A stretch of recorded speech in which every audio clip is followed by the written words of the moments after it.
Hello everyone, and welcome back to another episode of Q&A with Melissa. I'm Melissa Rohan, head of Waterfront Academy. It's a bilingual Spanish and English Montessori school in the Catholic tradition, and I am so glad you're joining me today. We have a packed episode with thoughtful questions about holiday gifts, for guides, fostering kindness among children, and managing toddler independence, and more. So let's dive right in. So the first question is about meaningful gifts for guides. And the question is, what gifts do Montessori guides appreciate receiving from students during the holidays? This is a really good question. I actually get asked this question a lot. I'm surprised I haven't been asked within the school yet. But I suspect since this is only the first week of December, I should be getting them soon.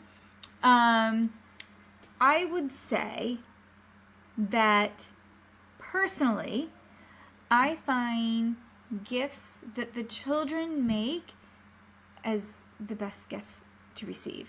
They're just the best gifts for so many reasons. They bring me so much joy. And I suspect that they also bring all of my teachers a lot of joy as well.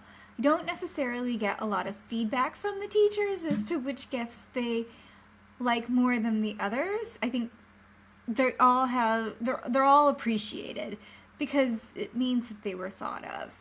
And so I think that's probably, if you were trying to figure this out, just remember all of us here are just, we love working with your children. It is an honor that you chose us to work with your children. We adore them. And so that right there is a lot. And then if you get us anything, we're so grateful because we were thought of. And we genuinely love when the children make us gifts. They really do bring us a lot of joy. But sometimes I understand that you want to do more than that. And again, very appreciated.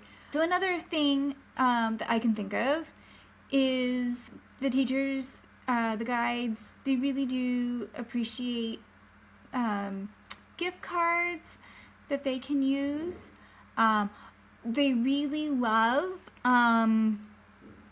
when there are things that are given to them that can be used in the classroom, right? So if you think of it this way, you're supporting their craft and they love teaching, and so you are supporting that love of theirs when you bring them gifts that they can use in the classroom. It truly is wonderful.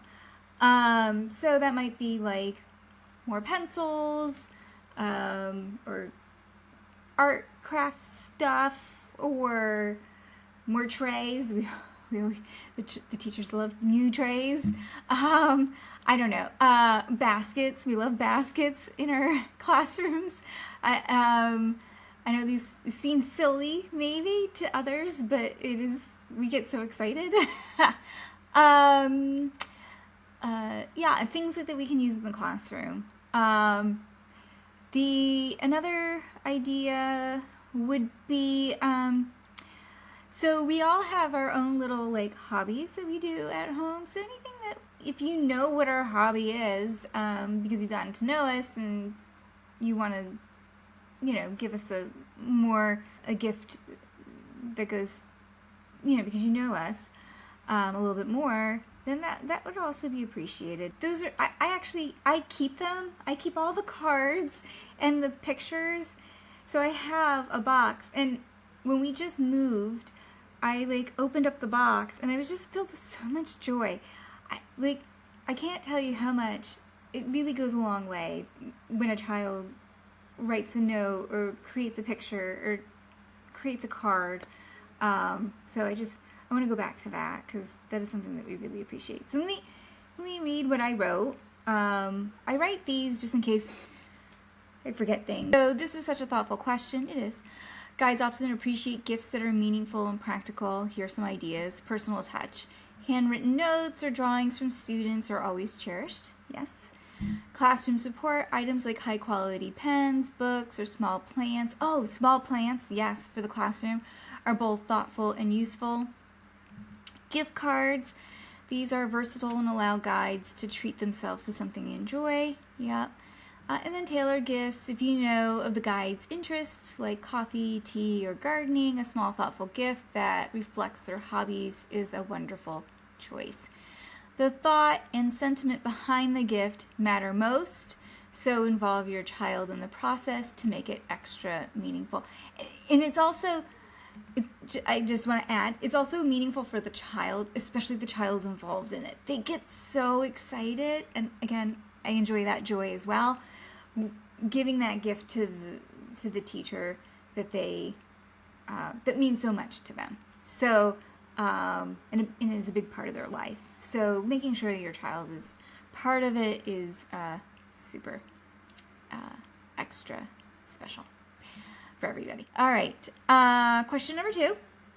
Encouraging kindness in upper elementary. The question is, how can I help my upper elementary students be kinder to one another? Ooh, good question. Yeah. Okay. So, elementary students. So we should go to the stages of development, right? And when they're in primary, so that's ages 3 through 6, they're still parallel playing. They might start they do communicate. They might start playing a little bit with each other, especially around 5 and 6 for sure. But they're still kind of parallel playing. And then once they hit lower elementary, that's when they become these social butterflies.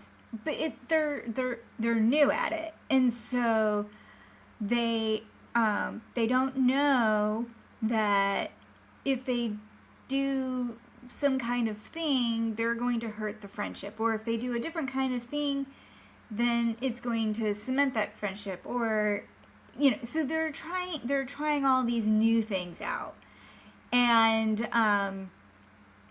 boys and girls alike, 6, 7, 8, specifically 6 and 7, they're really testing those boundaries. Like, how far can I go and still keep this friend?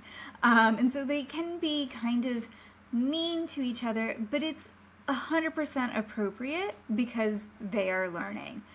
Then once they hit upper elementary, right? So that is your 9 to 12, 9, 10, 11, 12. Now they really understand the nuances of being in a community and being a part of that community. And so they'll take a lot more risks that are calculated in those relationships. Again, because they're still learning. And it can be, it might seem from the outsider a little mean-spirited. And again, I don't really know the details of what's going on in this classroom for this particular teacher. But I definitely have seen a lot of this over the years. And I would say that, because in our school, we do have both the lower elementary and the upper elementary together. And this is kind of why I do it. One of the reasons, actually, because when you have them together, the younger children, the lower elementary, can learn from the upper elementary a little bit quicker on these boundaries, right? So that does happen. And so they do learn a little bit quicker. But the upper elementary will kind of slow their speed a bit because they realize that there's younger children there that are watching them. And so they kind of work, in my head, nicely together. There has to be an ever-present adult, though, to make sure that they're guiding the children But it's part of the reason why I opted to have everybody in a classroom together, because I do find that, yes, especially the first 3 months of school, each school year, especially with new students, you do see some of this happening, but really quickly within the first 3 months, they kind of get into a nice rhythm, and their kindness isn't as big of a deal anymore. I mean, they're still learning, and they're still children, and they are, you still have these things crop up. You just don't see it quite as often as you might in a typical school where everybody's the same age,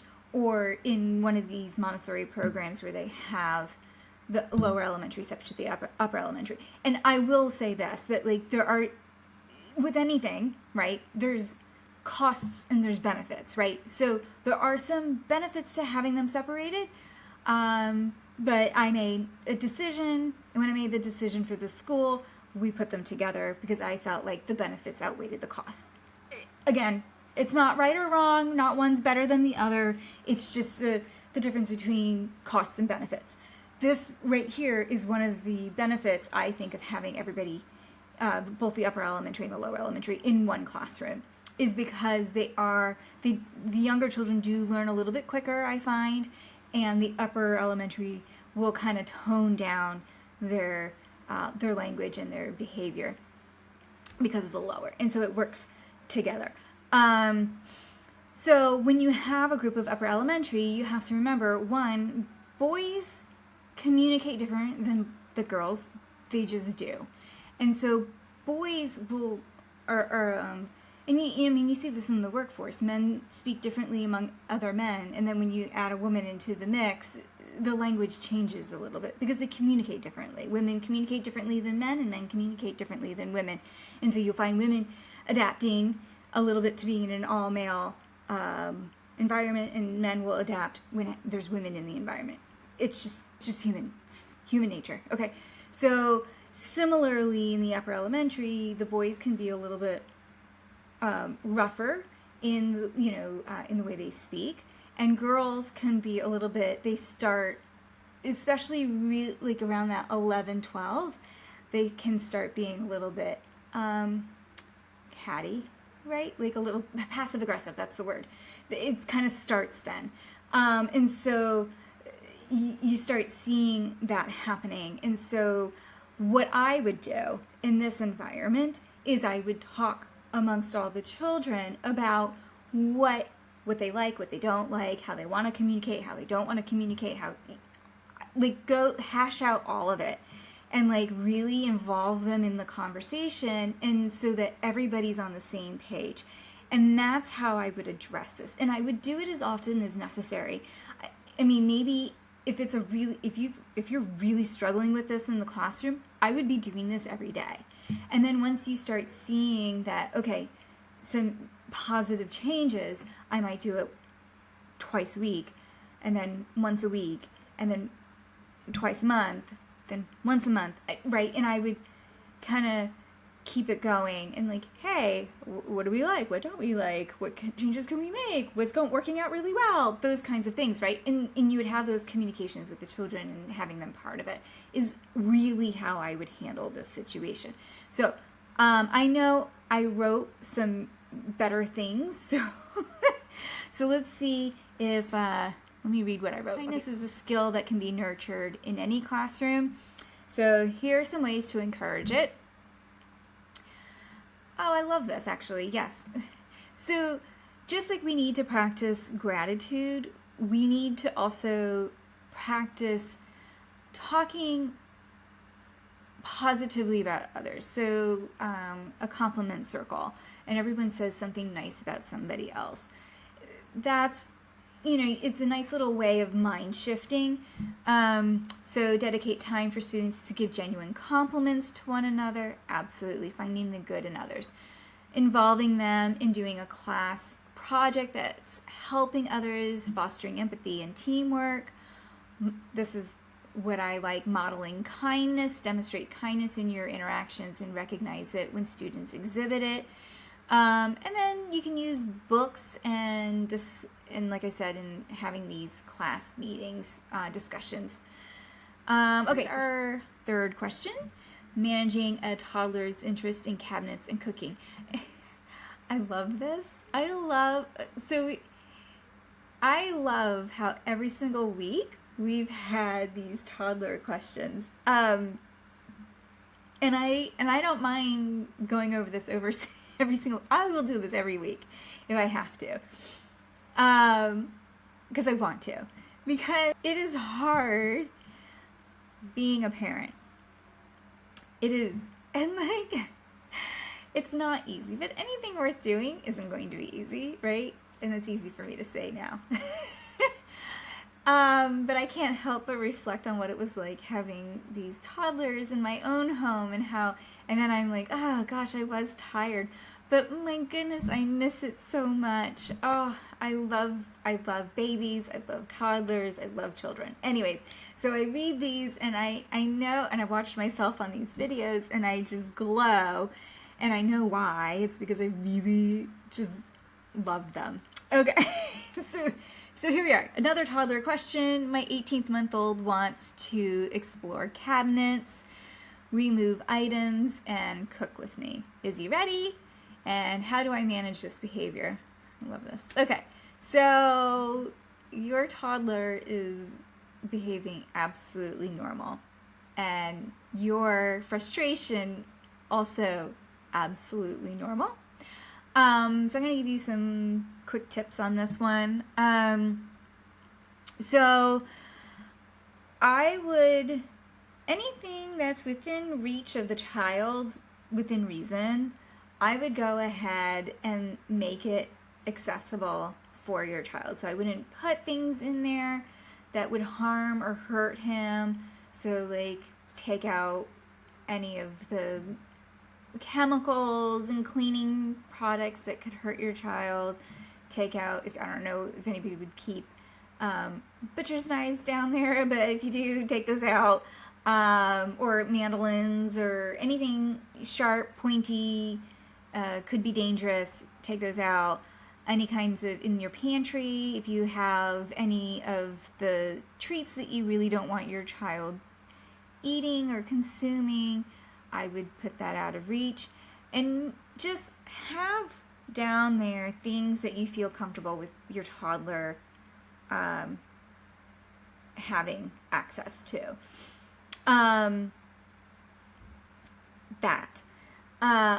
I might even have one cabinet that's a cabinet just for your toddler, and you can put pots and pans for them to bang around because they want to explore their environment. They're sensory, they want to hear the noise, they want to feel when those pans, pots and pan lids, when they clash together, it vibrates, and they can feel it, they can hear it, they can see it. All of these sensories are going, and that's really important for the development of the child. So the behavior of him being curious and opening all the cabinets and pulling everything out, normal. Him banging stuff around, normal. Like, being around you, very normal. Like, all of those things, very, very normal. And I love that he's super curious about cooking as well. We've talked about it before, those toddler towers, they're great. If your toddler is not ready for it, you just pack it up, put it away, and then bring it back out in a month or two, try it out again. That's also a really great way to involve your toddler. And then, like, while he's with you, you can cook, and he can wash the vegetables, or stir the batter, or any number of things, right? Sort the beans, transfer the rice.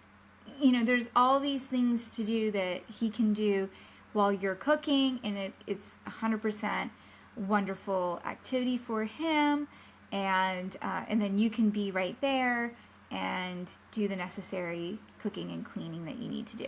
So let me see what I wrote. Okay, your toddler's behavior is perfectly normal and reflects his developmental stage.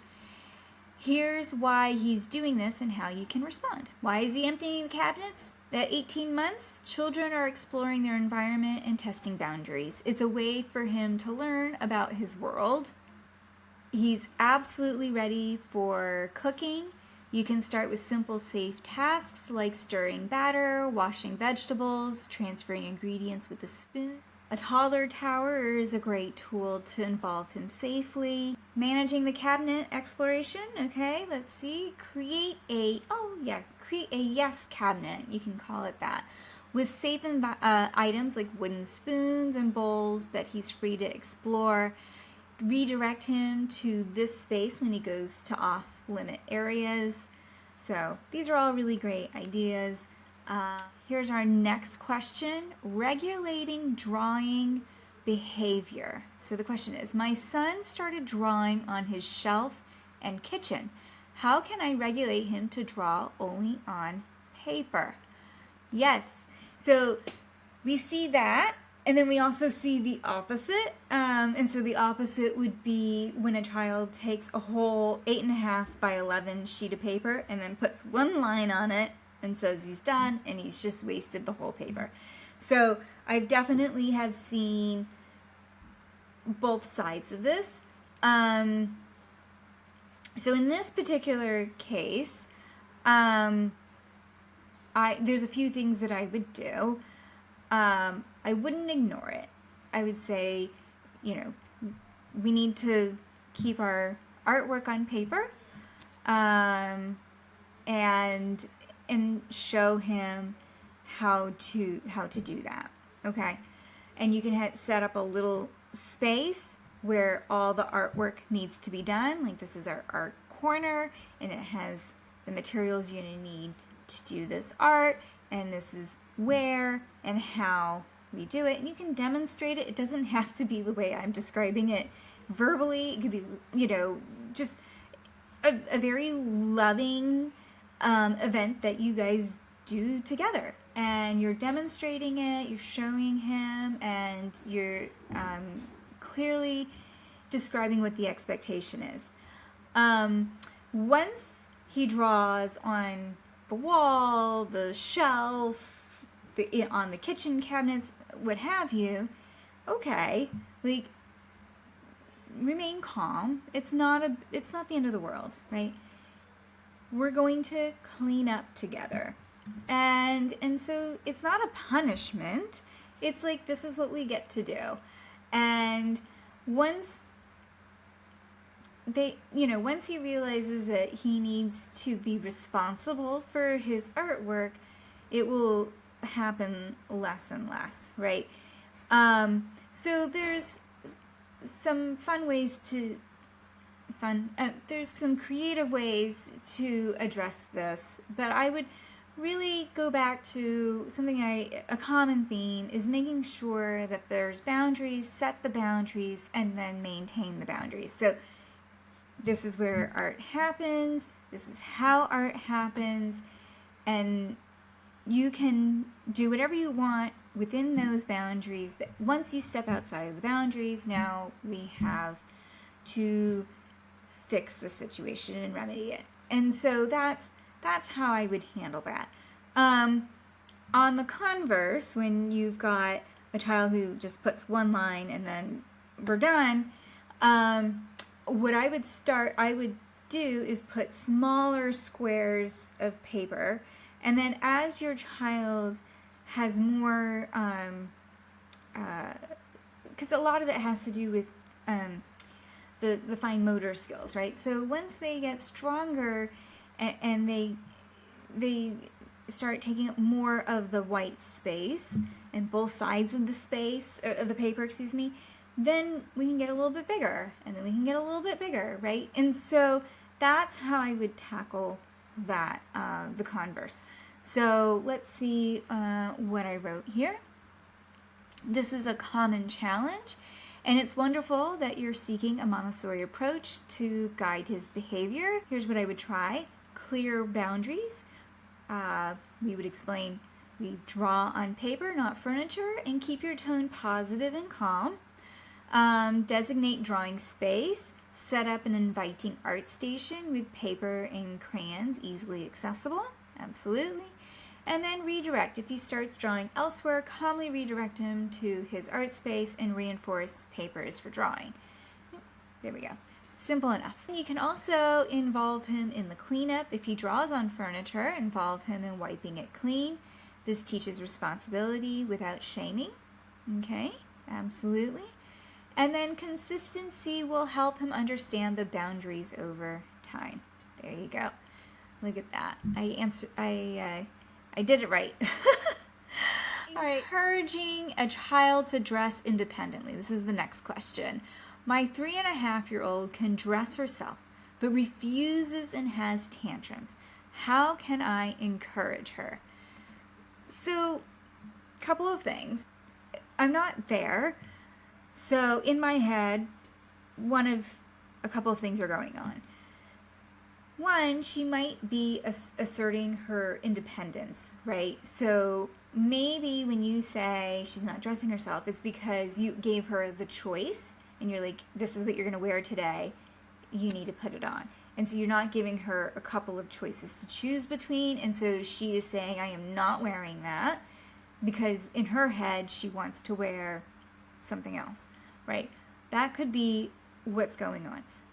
Alternatively, in my head, I'm thinking maybe it's also, maybe there's a baby, or maybe she's feeling a little like she needs some comfort. And so a way for her to get your attention, to give her what she needs at this moment, right? Because if your child is whole, they're not going to be asking you, they're going to be walking away from you, right?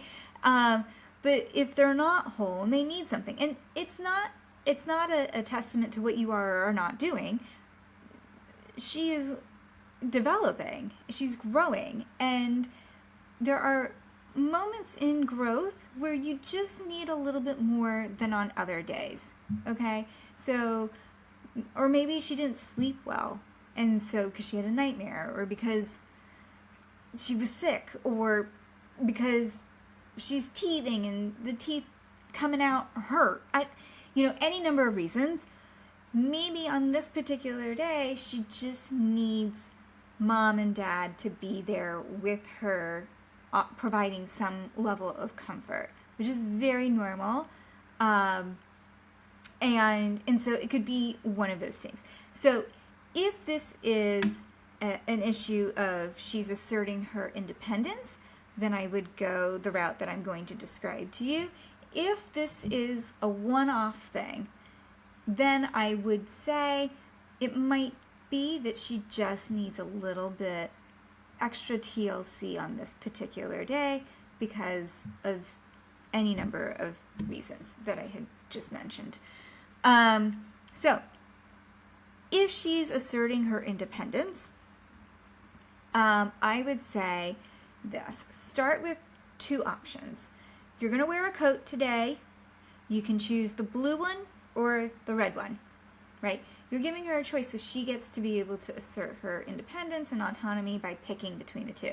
If you offer her too many choices, then there's indecision among all of the choices. It's too hard to make a decision when you have more than 3 or 5, right? Depending on the age. So if you give her 2, when she's this young and she's just starting off, 2 she can manage.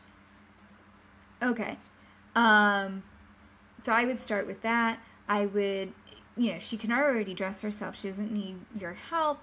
So I would just encourage her when she does it really well. Let her know when she's making really great choices. So there's a lot of things that you can do to help her, empower her, really, to empower her. Okay, so here's how we can support her. I'm going to read here.